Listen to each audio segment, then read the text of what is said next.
Pranam, this is Rahul Kapoor Jain and welcome back to yet another episode of Jainism Simplified.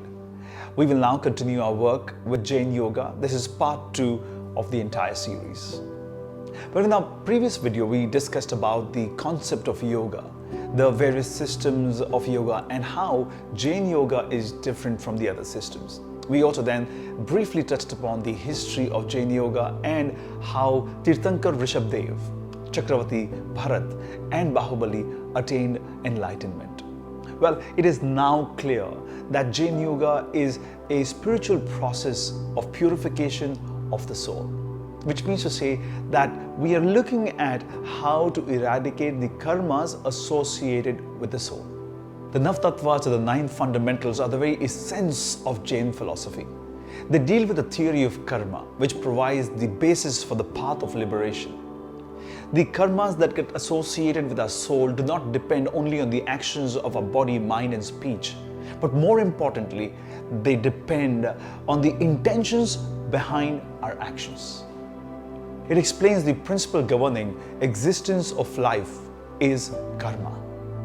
Hence, it provides a very logical explanation to the phenomena of life and death, happiness and misery, inequalities in mental and physical attainments, and the very existence of variety of species of living beings.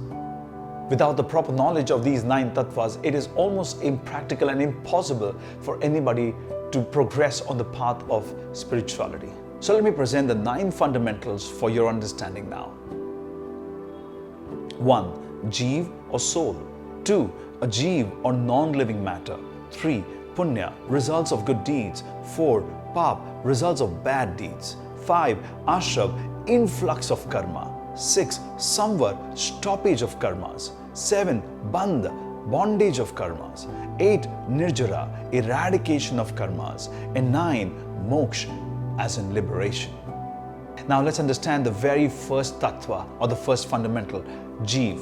All living beings are called jeevs. They have a consciousness which is called a soul, atma or chetna. The body and the soul are 2 different entities and the soul cannot be reproduced. The soul is known as a sort of energy which is indestructible, invisible and shapeless. Jainism divides jivas into 5 categories ranging from 1 sense being to 5 sense beings. The body is merely a home for the soul. At the time of the death, the soul leaves the body to occupy a new one. Tirthankaras have said that the soul has an infinite capacity to know and perceive. This capacity of the soul is not experienced in its present state because of the accumulation of karmas. The second tattva is called a jeev. Anything which does not have a soul is called a jeev. Jeevs do not have consciousness. Jainism divides a jeev in 5 broad categories. Dharmastikai, which is medium of motion. Adharmastikai, which is medium of rest. Akashastikai, which is space. Pudgalastikai, which is matter. And Kal, which is time. The third fundamental is called Punya. By undertaking wholesome activities, we acquire Punya or good karmas. Some such activities are providing food or other items to the needy people, doing charity work, etc. When Punya matures, it brings forth comfort and happiness. The fourth fundamental is called Pap.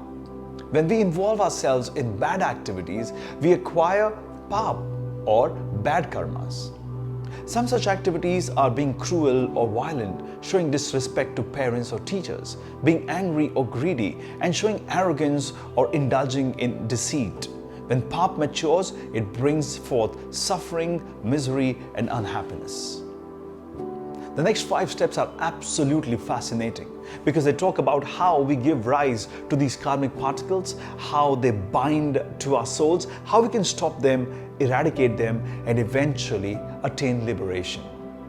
The 5th tattva is called Ashrav, which means the influx of the carbon particle to the soul.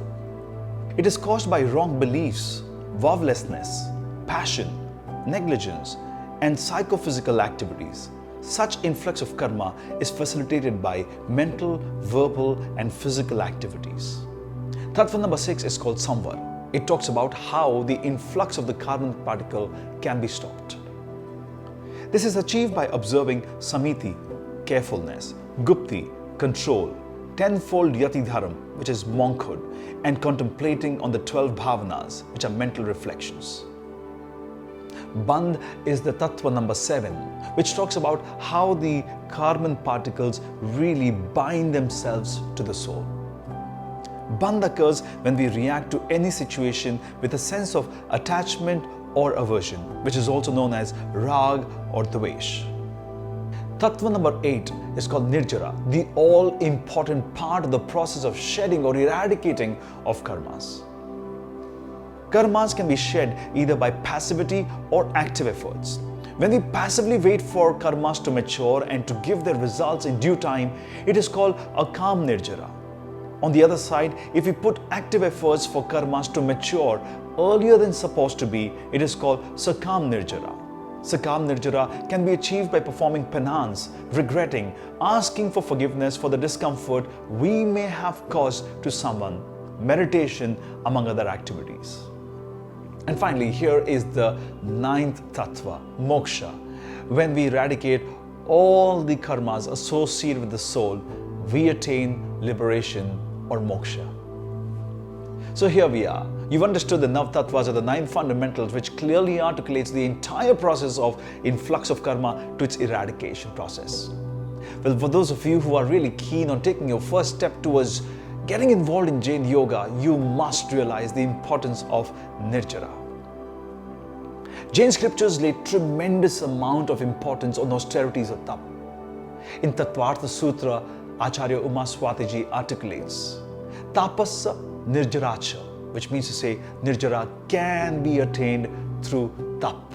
In our next video, I shall explain to you the 6 internal and 6 external tap, and that will help you to really consolidate your learning on the concept of Jain Yoga. And that's Jainism Simplified.